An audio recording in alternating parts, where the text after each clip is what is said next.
Muy bien, pues bienvenidos a esta nueva serie, una serie que se llama Adviento. Adviento es una palabra no muy utilizada, no muy común, pero Adviento lo que significa es este periodo al que nos estamos adentrando ahora, los creyentes, los cristianos, que es el periodo de la Navidad. Esta serie va a durar, no sé si son 4 o 5 mensajes. Marco continuará la semana que viene, este es el primero. Y como todo edificio hay que empezarlo a construirlo desde su zapata o desde su fundamento. Eso es lo que vamos a hacer con el mensaje de hoy. Vamos a poner el fundamento de la serie y de lo que supone para un cristiano el periodo que se nos avecina. Pero primero vamos a ponernos en manos del Señor y pedirle a Él que sea el que dirija la exposición de su palabra. Padre, queremos ante todo darte las gracias porque nos has reunido aquí bajo este techo en este día. Queremos, Señor, pedirte que seas tú el protagonista, que tomes tú el control del culto en esta mañana, que tu palabra sea expuesta, Señor, con claridad y con objetividad, y que nos permita, Señor, conocerte más, aprender más de ti, y sobre todo, Señor, a ser buenos hacedores de tu palabra.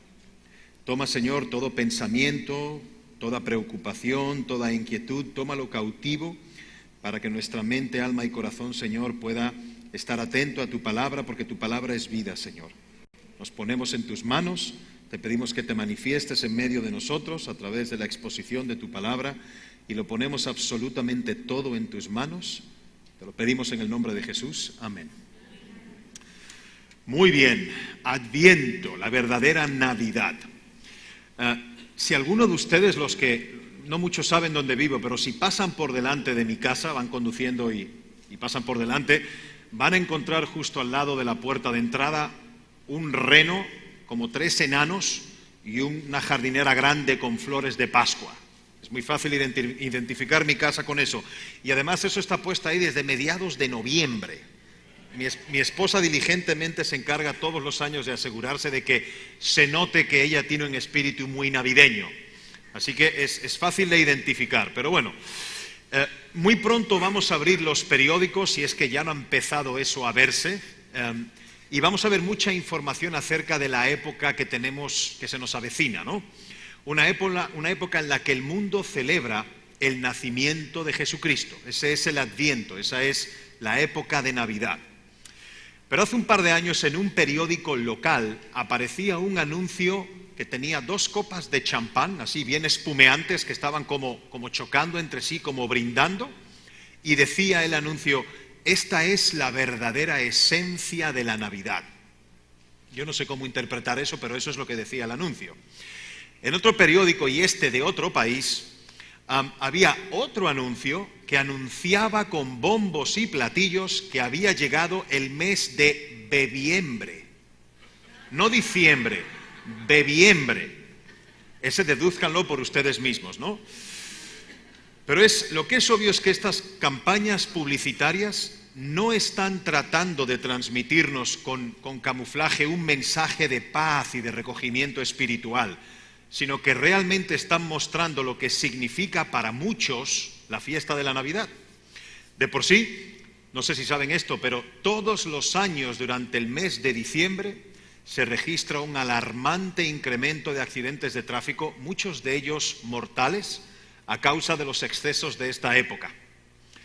Pero lo que yo no quiero hacer hoy, lo que quiero hacer en esta mañana no es denunciar la forma inadecuada como el mundo celebra la Navidad.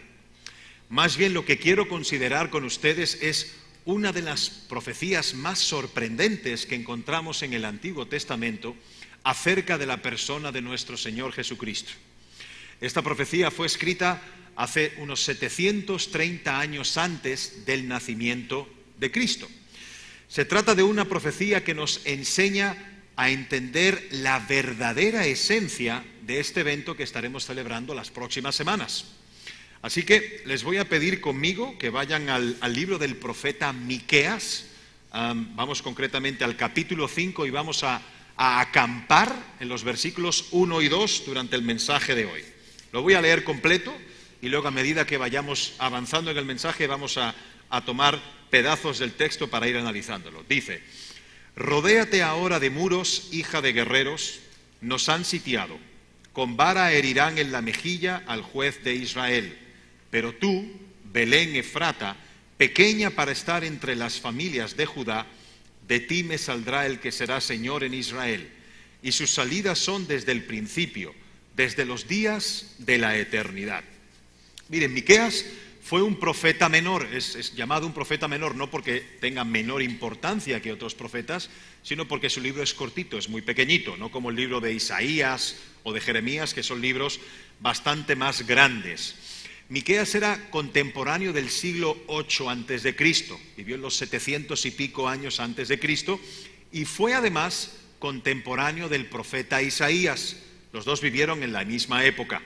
Una época caracterizada por ser un periodo sumamente difícil en la historia de la nación y del pueblo de Israel.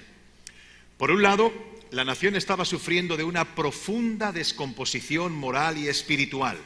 Y por otro lado, la nación tenía la amenaza del gran y poderoso imperio de esa época, que era el imperio asirio. Un imperio que nunca, en un futuro no muy lejano, conquistaría a Israel y castigaría muy fuertemente al pueblo judío. Así que había problemas tanto dentro como fuera del país, de la nación, una profunda corrupción interna y una amenaza externa que era inminente. Y es precisamente en medio de este panorama desolador que el profeta Miqueas anuncia la llegada del Mesías. Para los que no lo saben, la palabra Mesías en hebreo significa ungido. Y es la misma palabra que en griego se denomina Cristo, o Christos en griego. Así que Mesías y Cristo significan exactamente lo mismo, pero en dos idiomas distintos. Y concretamente se refiere a la llegada de este gobernador, de este rey de reyes y señor de señores, que es enviado por Dios mismo para la salvación de su pueblo. Y lo primero que Miqueas nos revela en esta profecía es el lugar en el que habría de nacer el Mesías. Vamos a leer nuevamente el versículo 2. Dice: pero tú, Belén Efrata. Efrata significa que pertenece a Efraín. Efraín es otro nombre para el pueblo de Israel. Dice: pero tú, Belén Efrata, pequeña para estar entre las familias de Judá, de ti me saldrá el que será Señor en Israel. Seguramente ustedes recuerdan que alrededor del nacimiento de Cristo, unos magos llegaron a Jerusalén preguntando dónde estaba el rey de los judíos que había nacido. Habían ido a buscarlo, a verlo, a conocerlo. El rey gobernante en esa época en Israel, que era Herodes, el cual era un hombre sumamente suspicaz y hasta medio paranoico. De hecho, este Herodes mandó a matar a uno de sus hijos cuando pensó que éste estaba conspirando para quitarle el reino. Hasta de eso fue capaz. Así que pueden ustedes imaginarse la reacción de Herodes cuando escucha a este grupo de dignatarios orientales, que dicho sea de paso no eran 3 reyes magos y tampoco se llamaban ni Melchor, Gaspar y Baltazar, como dice la tradición, ni mucho menos. Era realmente una comisión de mandatarios, muy probablemente persas, que llegaban preguntando dónde está el rey de los judíos que ha nacido. Herodes inmediatamente mandó llamar a los estudiosos de las Escrituras en Israel y les hizo la misma pregunta. Y ellos respondieron de inmediato: en Belén de Judea, porque así está escrito por el profeta. Ahí es donde ha debido de nacer el Mesías. Amigos, entre los judíos no había ninguna duda de que el Mesías nacería en Belén, porque así estaba anunciado por el profeta 700 años antes. Ahora bien, lo que ellos sí perdieron de vista fue el por qué Dios escogió un poblado, un lugar como Belén, para que naciese allí el Mesías. ¿Por qué en Belén? ¿Por qué en una aldea tan pequeña que de hecho en muchas ocasiones fue pasada por alto cuando las poblaciones de Judá, cuando los reyes de Israel mandaban hacer censos en el pueblo para poder contar cuántos hombres jóvenes había para la batalla? Belén ni siquiera era mencionada de lo pequeña e insignificante que era. De hecho, muchos se podrían preguntar por qué Cristo no nació en Roma, la capital del imperio, o por lo menos pudo haber nacido en Jerusalén, que era la ciudad más grande y más importante de Israel. Pero lo cierto es que Dios escogió una diminuta e insignificante aldea, y dentro de esa aldea un establo, para la encarnación de su Hijo. La pregunta es, ¿por qué? ¿Por qué el Señor Jesús tuvo que nacer en un lugar como Belén? Miren, muy probablemente por dos razones. La primera es porque Dios suele hacer las cosas de tal manera que su gloria sea exaltada y la soberbia del hombre humillada. Lo voy a repetir. Dios siempre suele hacer las cosas de manera tal que su gloria sea exaltada y la soberbia del hombre humillada.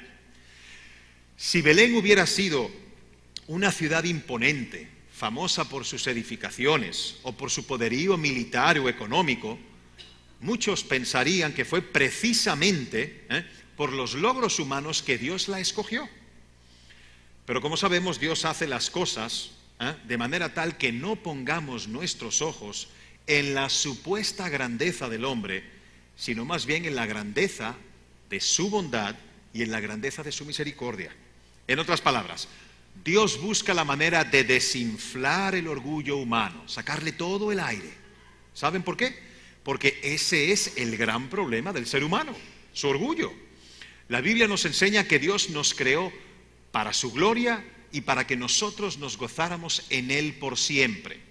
Pero lamentablemente el hombre no permaneció en su condición original. El hombre se rebeló contra su Creador y su rebeldía trajo consigo un sinnúmero de consecuencias terribles para la raza humana. El hombre se convirtió en un enemigo de Dios y en un peligro para sus semejantes.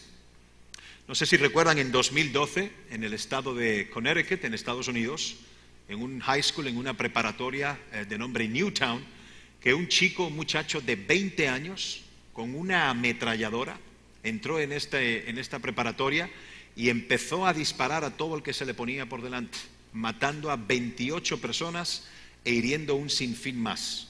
De estas 28 personas, la mayoría eran jóvenes adolescentes.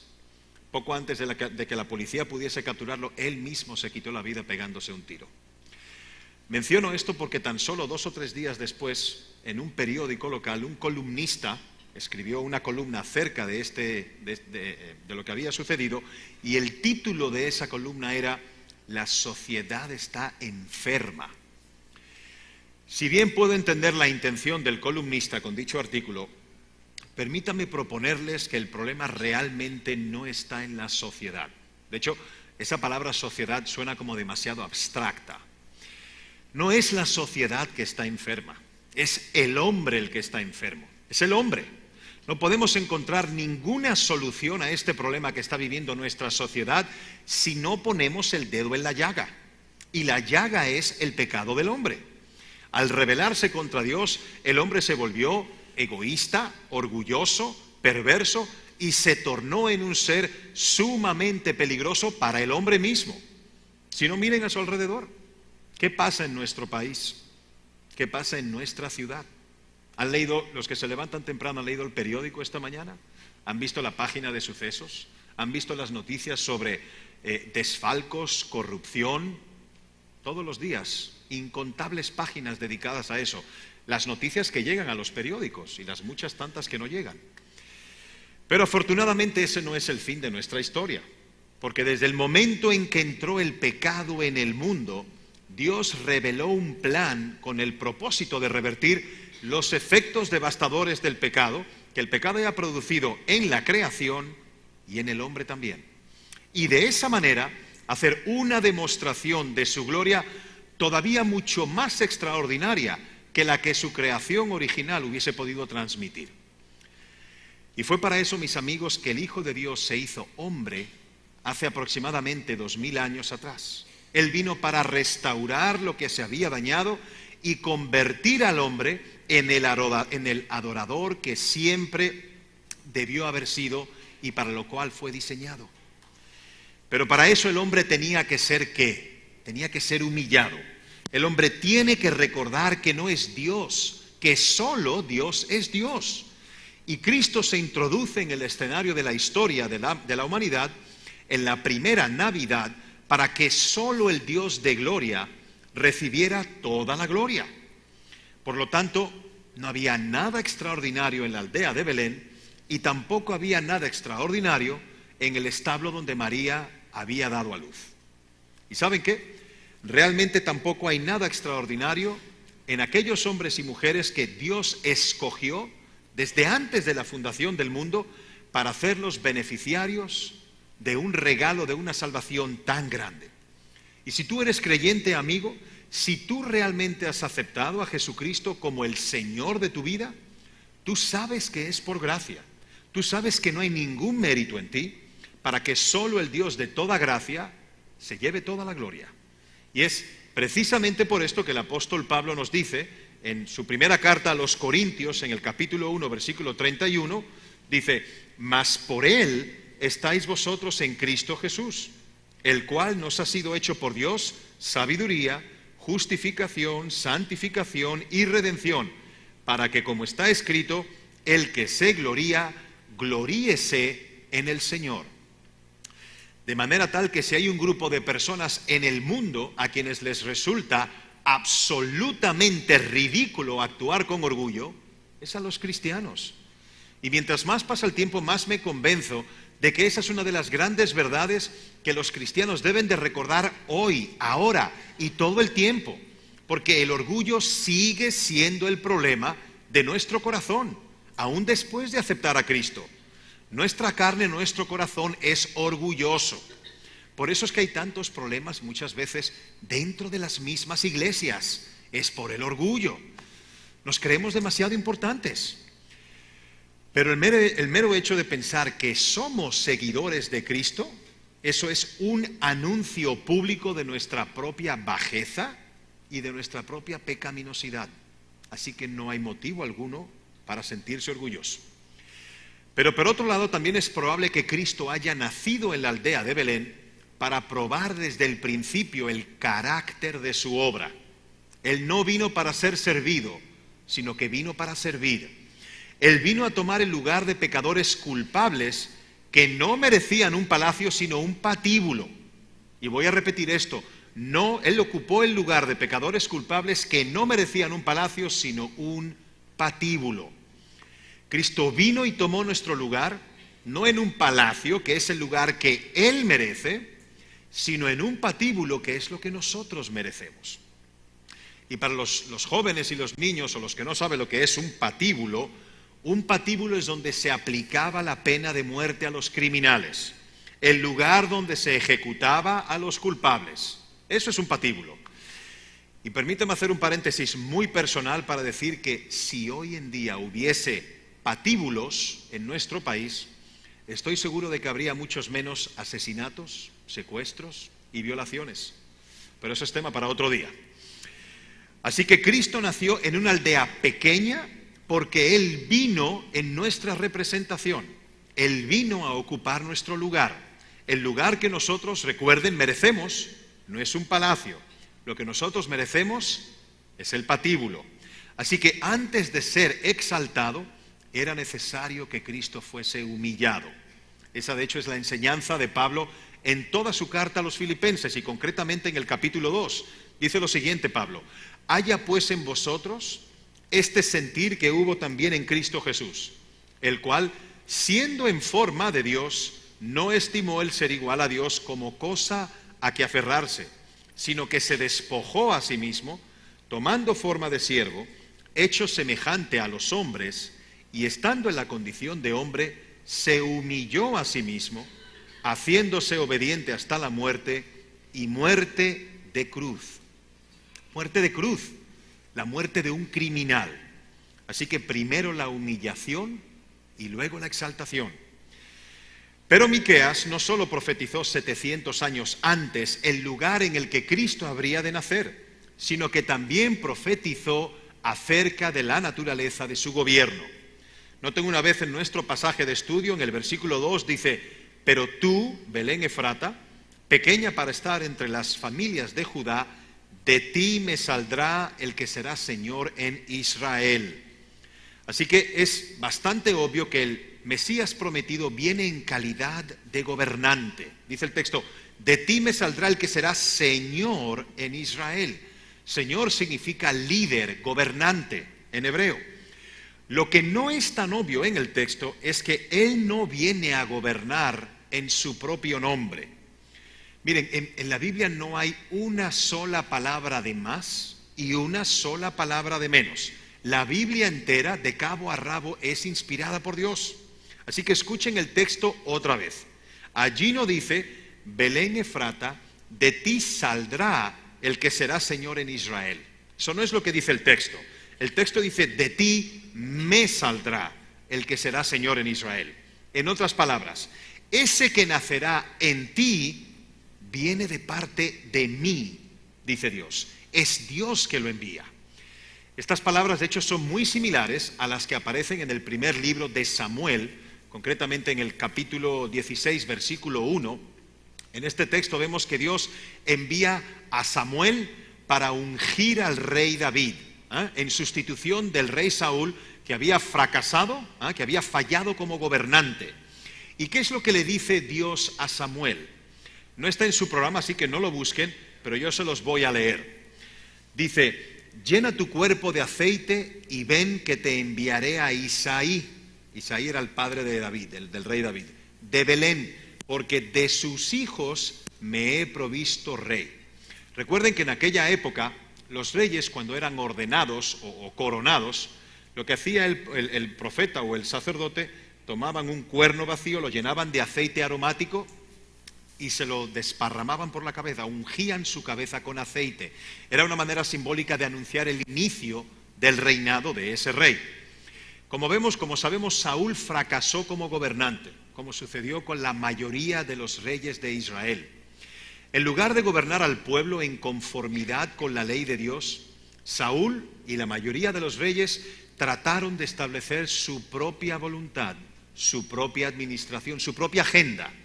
Así que lo que nos está diciendo Miqueas en este versículo que estamos estudiando hoy es que este Mesías vino al mundo a gobernar de parte de Dios, a establecer la voluntad de Dios e implantar el gobierno de Dios en el mundo.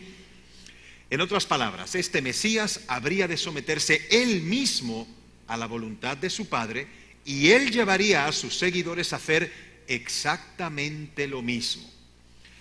Estos puntos, por consiguiente, nos dicen algo acerca de la naturaleza del gobierno que Cristo vino a implantar. En el Evangelio de Juan, capítulo 4, versículo 34, el mismo Señor Jesucristo le dice a sus discípulos, mi comida es que haga la voluntad del que me envió. Ese es mi alimento, que yo haga lo que Dios quiere. Esto lo repetía Cristo una y otra vez. Y eso fue precisamente lo que los judíos perdieron de vista cuando Cristo vino al mundo hace 2000 años. Fue exactamente eso. ¿Qué es lo que estaban esperando los judíos? Un guerrero prodigioso y poderoso que derrotara a todos los enemigos de Israel y que implantara en la tierra de Palestina un reino universal. Pero óigame, un día Cristo regresará e implantará un reino eterno en el mundo. Pero esa no era la misión de su primera venida, era otra. Cristo vino a hacer posible que hombres y mujeres rebeldes contra Dios se arrepintieran de su rebeldía y se sometieran voluntariamente al gobierno de Dios. Ese es el tipo de reino que Él vino a implantar, no un reino terrenal, al menos no en ese momento. ¿Recuerdan ustedes cuando Pilato estaba interrogando al Señor? Los judíos le llevan a Cristo a Pilato para conseguir su aprobación para que pueda ser condenado a muerte, y Pilato sabe que algo está mal ahí. Él en el fondo sabe que este hombre es inocente y no se siente bien. Entonces empieza un diálogo entre Cristo y Pilato muy breve pero muy significativo, y Jesús empieza a decirle a Pilato, Pilato, mi reino no es de este mundo. Pilato, mi reino no es como el que tú tienes en mente. Si mi reino fuera de este mundo, mis servidores pelearían para que yo no fuera entregado a los judíos, pero mi reino no es de aquí. Y Pilato estaba tan pero tan confundido que le pregunta a Jesús, pero entonces, ¿eres tú rey? Esta pregunta, que parece inocente, era realmente complicada. Por un lado, si Jesús decía simplemente sí, podía dar lugar a malas interpretaciones porque él no era el tipo de rey que Pilato tenía en mente. Pero por otro lado, tampoco podía negar que Él era rey en el más alto sentido de ese término. ¿Cuál fue la respuesta de Jesús? Bueno, la encontramos en Juan 18:37. Respondió Jesús: ¿tú dices que yo soy rey? Pues yo para esto he nacido y para esto he venido al mundo. Escuchen esto: para dar testimonio a la verdad. Todo aquel que es de la verdad oye mi voz. ¿Se dan cuenta cómo Cristo conecta aquí su reino con la verdad? Si Jesús hubiera venido al mundo a implantar un reino terrenal como los reinos que nosotros conocemos, ¿qué creen que es lo primero que hubiese hecho? Lo primero que hubiese hecho es reclutar soldados, hacerse de un ejército, porque eso es lo primero que hace un individuo que va a dar un golpe de Estado o que va a invadir y va a conquistar una nación. Pero ¿qué hizo Cristo? Él predicó y enseñó la verdad. Él proclamó la verdad. ¿Y saben por qué? Porque la victoria de Cristo como Rey no se obtiene forzando y sometiendo a sus enemigos desde fuera, sino dándoles convicciones desde adentro. Y su arma de guerra, que es más potente que cualquier bomba, cualquier misil nuclear, es la verdad, porque no hay nada más poderoso que la verdad. De hecho, alguien dijo alguna vez que es casi imposible llevar la antorcha de la verdad por en medio de una multitud sin chamuscarle a alguien la barba. Pero el hombre está lleno de mentiras, el hombre está lleno de confusión, el hombre no entiende ni para qué está aquí, ni cuál es el propósito de su existencia, ni para dónde va, porque el hombre está en tinieblas. ¿Por qué está en tinieblas? Porque es ajeno a la verdad.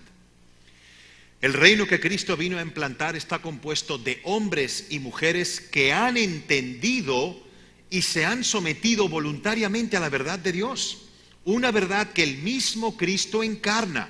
Por eso Él le dijo a sus discípulos en Juan 14:6, uno de los, en mi opinión, de los principales versículos que hay en toda la Biblia, dice el Señor: yo soy el camino, la verdad y la vida, y nadie viene al Padre sino por mí. Es el tipo de reino el que Cristo vino a implantar. Así que resumiendo hasta ahora, hemos visto el lugar de nacimiento de Cristo, hemos visto la naturaleza de su gobierno, pero hay algo más que Miqueas profetiza acerca del Mesías. En tercer lugar, Miqueas nos revela también la esencia de la persona del Mesías. Vamos una vez más a nuestro texto de hoy.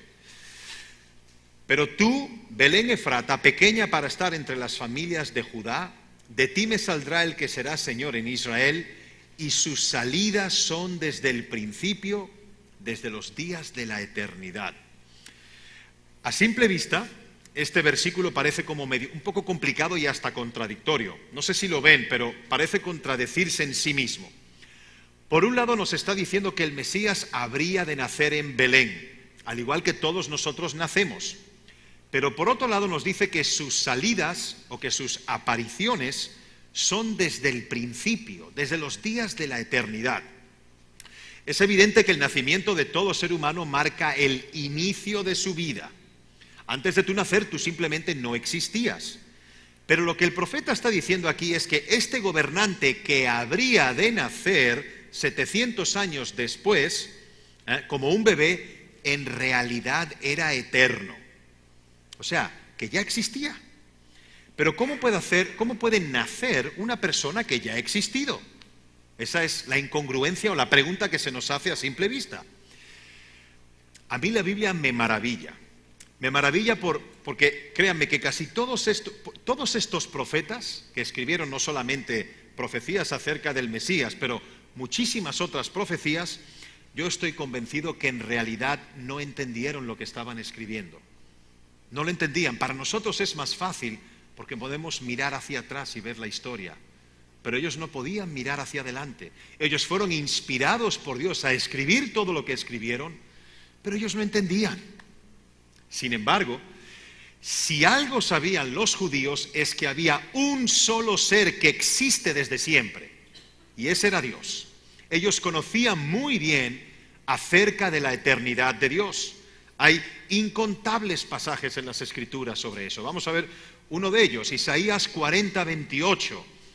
Dice el profeta: ¿no has sabido, no has oído que el Dios eterno es Jehová, el cual creó los confines de la tierra?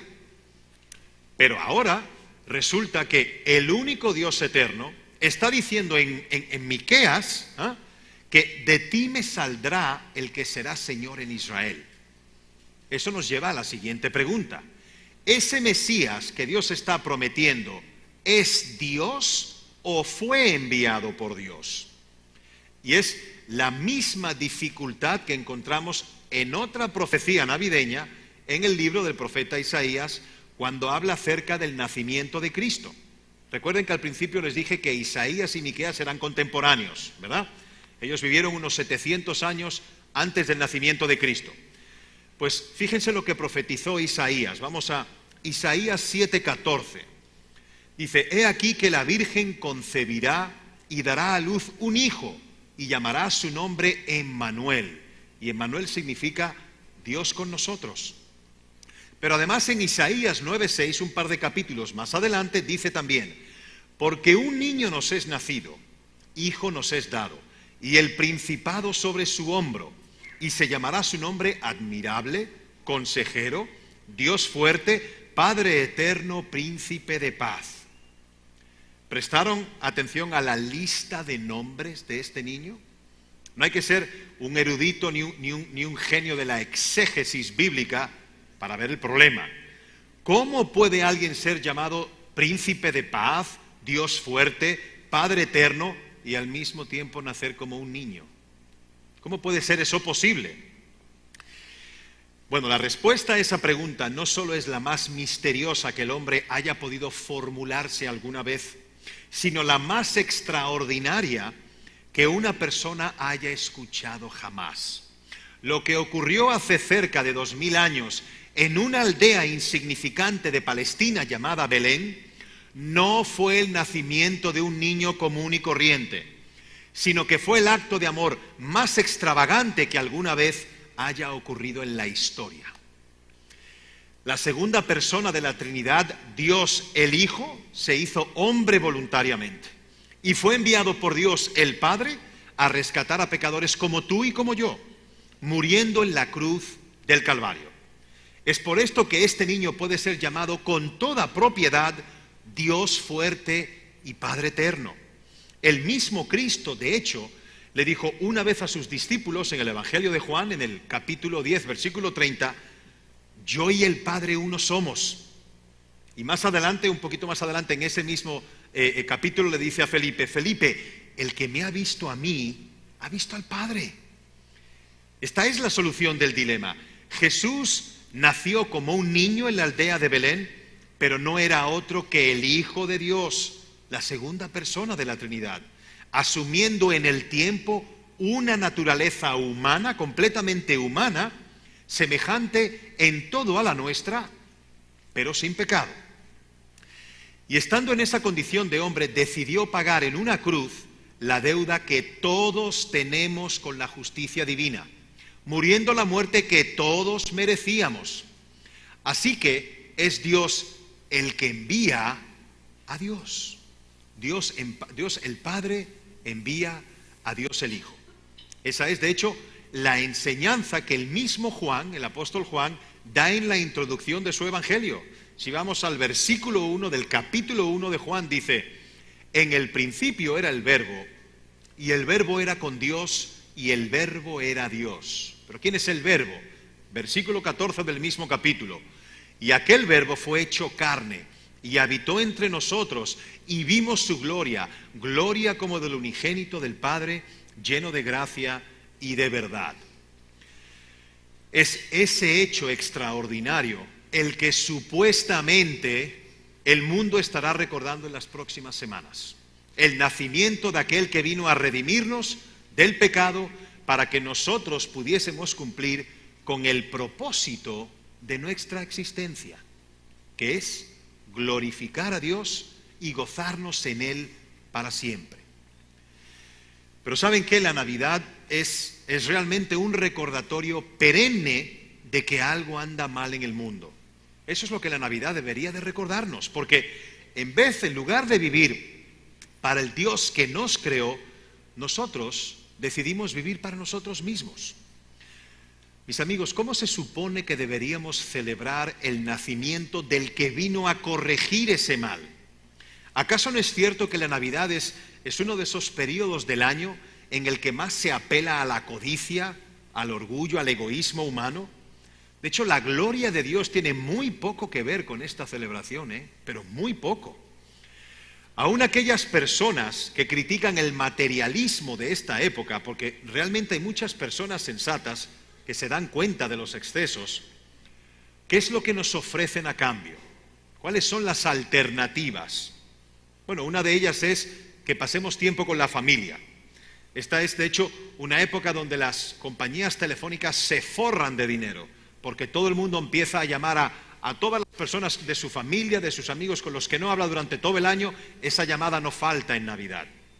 Llama a tu abuelita que está en San Diego, no te olvides de ella. Tenemos que estar cerca en esta época y está bien, no hay nada de malo en ello. De hecho, a mí personalmente me encantan las reuniones y los encuentros de esta época. Tanto mi familia como la familia de mi esposa viven en otros países. Por lo tanto, estas fechas realmente se convierten en fechas muy importantes y muy entrañables, porque en muchas ocasiones o nuestras familias vienen o nosotros vamos y nos reunimos con nuestras familias. Así que no hay problema ninguno con esto, amigos, para nada, no lo estoy criticando. Lo que estoy diciendo es que esa no es la opción. Pero hay otras opciones, como por ejemplo que pensemos en los más desposeídos. Eso también es muy común en esta época, cosa que también está muy bien. Es una época, de hecho, en la que tenemos la oportunidad de hacer mucho bien, sin duda. Pero ninguna de esas cosas toca el nervio de la Navidad. No tocan el nervio. No sé si saben cuál fue el primer himno de Navidad que se compuso. Se compuso hace como unos 230 años. ¿Saben cómo se llamó? Se llamó Gloria a Dios en las alturas. Ese fue el primer himno navideño.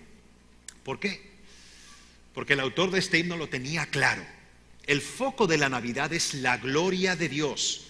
Cristo nació para la gloria de Dios. Así que tan pronto nosotros ponemos al hombre en el centro del escenario, ya perdimos el foco. No somos los protagonistas de esta historia. El papel protagónico le pertenece a Dios. Francis Chan, que es un reconocido pastor y escritor, dijo una vez una analogía que ilustra perfectamente esto. Resulta que hay un individuo que es contratado como extra en una película. Y después de varios meses, la película finalmente sale ya en los cines. Y este señor agarra e invita a toda su familia, a todos sus amigos, sus mejores amigos, y él renta una sala de cine para que ellos puedan verlo en la película. Resulta que este individuo sale durante 6 segundos en una película que dura poco más de 2 horas. Sale de espaldas y se le ve un poco la coronilla, quizás su mamá lo reconoce. Y cuando termina la película y salen fuera del cine y sus amigos se acercan y le dicen: «¡Pero qué estúpido eres! ¿Quién te dijo a ti que esa película se trata sobre ti? ¿Cómo se te ocurre?». Y amigos, esta película no se trata sobre nosotros. El actor principal, el protagonista de este drama, es Dios y su gloria. Eso es lo que tenemos que entender sobre la Navidad. Pero permíteme hacerte otra ilustración que también puede ayudarnos a complementar bien a entender bien este problema. Ustedes saben que el gobierno de Estados Unidos invierte muchos recursos y mucho tiempo para entrenar y equipar a sus fuerzas militares para que protejan la nación de Estados Unidos y sus ciudadanos. Pues imagínense que de repente se descubre que un batallón del ejército norteamericano ha estado usando todos los recursos que el gobierno le provee para enviar armas a una célula del Estado Islámico para que estos puedan ejecutar un ataque mortal, un ataque terrorista en Estados Unidos. ¿Qué creen que sucedería con los miembros de este batallón? Bueno, muy posiblemente todos los implicados serían juzgados en una corte marcial por alta traición y serían castigados con la pena máxima para estos delitos, que en este caso es la muerte. Pues ¿saben qué? Amigos, hermanos que están aquí en esta mañana, eso es exactamente lo que nosotros hemos hecho con nuestro Creador. Dios nos creó y nos equipó para que podamos vivir para su gloria. Nos dio una mente para pensar, nos dio un corazón para sentir, nos dio una voluntad para decidir, nos dio un cuerpo para servirle, nos dio una boca para alabarle. Pero hemos corrompido todos esos regalos y capacidades usándolos para nuestra propia gloria y para llevar nuestra propia agenda. ¿Y saben cómo se llama eso? Eso es alta traición de la peor clase. Alta traición. Así que fue precisamente por eso que Cristo vino al mundo. Él vino a buscar y salvar lo que se había perdido. Él vino a reconciliar al hombre con Dios. Vino a restaurar nuestras personalidades dañadas por el pecado para que pudiésemos cumplir, aún todavía imperfectamente, el propósito para el cual fuimos creados. Así que es por esto que al pensar en la Navidad, nuestro foco de atención, y escúchame bien por favor, nuestro foco de atención no debe de ser el pesebre en la aldea de Belén. Nuestro foco de atención debe de ser el Gólgota en las afueras de Jerusalén, no el pesebre. Es el Gólgota donde Cristo fue crucificado. El pesebre no es un fin en sí mismo. Sin embargo, la cruz sí. Cristo se hizo hombre para morir. Repito, se hizo hombre para morir. Era la única manera que Él podía cubrir la justicia de Dios por nuestros pecados. Dios no es un juez como los jueces humanos, que pueden ser comprados, que pueden equivocarse. Dios es un juez justo. Dice la Biblia que la paga del pecado es muerte. Muerte física y muerte espiritual, la separación de Dios. Así que alguien tenía que morir en nuestro lugar y Dios decidió que su Hijo tomaría ese lugar. De hecho, no sé si saben, pero no existe una sola instrucción en toda la Biblia. Les exhorto a que traten de encontrarla. Si la encuentran, me buscan el domingo que viene. No hay una sola instrucción en toda la Biblia a que los cristianos celebremos el nacimiento de Cristo. Ni una. Por el contrario, somos llamados a recordar y celebrar todo el tiempo, no ahora en estas semanas que vienen, no, todo el tiempo, su sacrificio, su muerte y su resurrección en gloria. Es a eso a que somos llamados. Así que déjame hacerte una pregunta para concluir. ¿Te gusta recibir regalos en Navidad? No sé a ti, pero a mí me encanta. Sería un mentiroso si no lo dijera. ¿Tú quieres recibir el mayor regalo de Navidad que alguna vez te hayan ofrecido? Si es así, deja de confiar en ti mismo. Reconoce tu pecado. Reconoce tu rebeldía. Ríndete a Dios confiando únicamente en Cristo y la obra de salvación que Él llevó a cabo en la cruz. Porque al que no conoció pecado, por nosotros, por tu causa, por mi causa, a Él Dios lo hizo pecado, para que en cambio nosotros fuésemos hechos justicia, recibiésemos la justicia del Hijo de Dios. Eso es lo que dice Pablo en todas sus cartas. Y esa es la esencia del Evangelio, que la salvación es gratuita por medio de la fe, no porque sea barata, porque no fue barata, sino porque alguien ya pagó el precio. Así que, amigo, no desprecies ese regalo. No lo desprecies porque no hay posibilidad de reconciliación con Dios, de salvación fuera de Cristo. No lo hay. No son tus obras.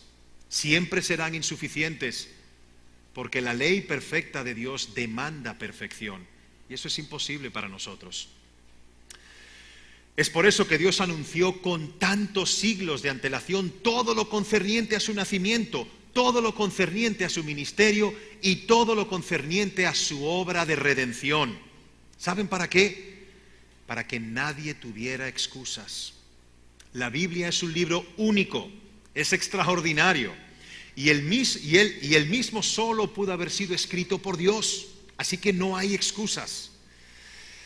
Y amigo, tú puedes evadir hoy, aquí, lo que es obvio, y puedes pasar por alto la evidencia. Esa es tu decisión. pero llegará el día en que nadie podrá pasarla por alto. Dice la Escritura que viene un día en que toda rodilla se doblará y que toda lengua confesará que Jesucristo es el Señor para gloria de Dios. Y lamentablemente para muchos va a ser demasiado tarde. Así que, amigo, humíllate hoy ante el Señor. Todavía estás a tiempo de arreglar tus cuentas con Él. Reconoce tu pecado y pide misericordia. Yo te aseguro que misericordia te será otorgada. Confía en Cristo. Miembros de comunidad de fe y creyentes, para nosotros preparemos nuestros corazones y nuestros espíritus para poner a Cristo y su gloria en el centro de la Navidad. Eso es lo único que importa. Eso es lo único que puede ocupar ese lugar. Para terminar, recordemos las palabras de Pablo en su carta a los romanos cuando dice: porque de Él y por Él y para Él son todas las cosas. A Él sea la gloria por los siglos. Amén. Vamos a orar. Amado Padre que estás en los cielos, queremos agradecerte, Señor, por la claridad de tu palabra. Queremos agradecerte, Señor, por esas profecías que anunciaban con detalle, Señor, la llegada de ese Salvador prometido, la llegada de ese que solucionaría nuestro pecado, la llegada de ese que haría posible que nos reconciliáramos contigo, la llegada de ese que nos daría vida en abundancia y vida eterna. Te damos gracias, Señor, porque eso se cumplió tal cual, al pie de la letra, y es por eso que hoy podemos gozar de una relación personal contigo y del regalo de la vida eterna. Te pedimos, Señor, que Jesucristo y tu gloria sean lo que ocupe el centro de esta celebración, en nuestro corazón, en nuestros hogares, allá donde estemos en las próximas semanas, Señor. Que todo sea por ti y para ti, porque tú eres el autor y consumador de nuestra salvación. Te damos gracias, Señor, por la exposición de tu palabra. Despídenos a nuestros hogares, Señor, con ese mismo espíritu, y todo te lo agradecemos y te lo pedimos en el nombre de Jesucristo. Amén.